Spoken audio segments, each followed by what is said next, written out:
Hey guys, welcome back to our channel. నేను మీ Sunitha. So ఈరోజు ఇంకొక కొత్త వీడియో ఏంటంటే సింపుల్ వెజ్ పులావ్ అనమాట. చాలా ఈజీగా అయిపోతుంది.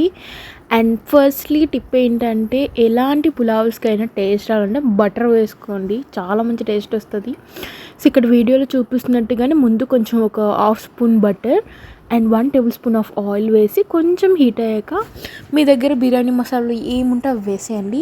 అవి వేసాక తర్వాత బిర్యానీ మసాలా వేసేసాక జీడిపప్పు, తర్వాత ఉల్లిపాయలు, పచ్చిమిర్చి, బంగాళదుంప, పచ్చి బఠానీ ఏంటంటే నైట్ అంతా నానబెట్టి మార్నింగ్ ఆలును బఠానీ కలిపి ఒక 5 విజిల్స్ వచ్చేంత వరకు చూసుకున్నాను.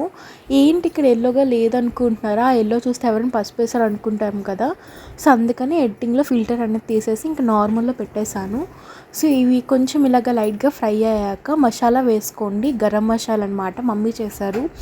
అది కావాలంటే కింద డిస్క్రిప్షన్లో ఇస్తాను, చూడండి. దాని తర్వాత కొంచెం సాల్ట్ అండ్ ధనియాల పొడి. ఇందులో అసలు మనం కారం వేయట్లేదు, ఎందుకంటే ఆల్రెడీ 4 to 5 గ్రీన్ మిర్చి వేసుకున్నాం అండ్ కొంచెం వైట్ పెప్పర్ వేసుకున్నాను నేను. అది కొంచెం అలాగ వేగాక వాటర్ వేసుకోండి. అండ్ మీకు బిర్యానీ ఎంత పొడిగా సో చెప్పాను కదా, వాటర్ తక్కువ వేసుకొని మీకు పొడిగా వస్తుంది. నేను ఏమనుకున్నా అంటే రైస్ పెట్టినట్టు ఒక గ్లాస్కి 2 గ్లాసెస్ వాటర్ వేస్తుంది అండి. నార్మల్ రైస్ అయినా బాస్మతి, దానివల్ల ముద్దగా అయిపోయేది. బట్ ఈసారి ఎందుకో కొత్తగా ఎక్స్పెరిమెంట్ చేశాను.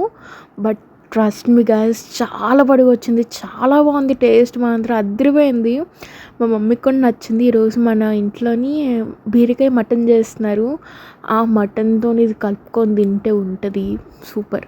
మీరు దీనికి కాంబినేషన్గా పన్నీర్ కర్రీ కూడా చేసుకోవచ్చు. నేను నెక్స్ట్ వీడియోలో ఇంకేదైనా మంచి కర్రీ కానీ వ్లాగ్ కానీ పెడతాను. మీకు ఈ వీడియో నచ్చితే కనుక లైక్ చేసి, షేర్ చేసి, సబ్స్క్రైబ్ చేయండి. Thank you.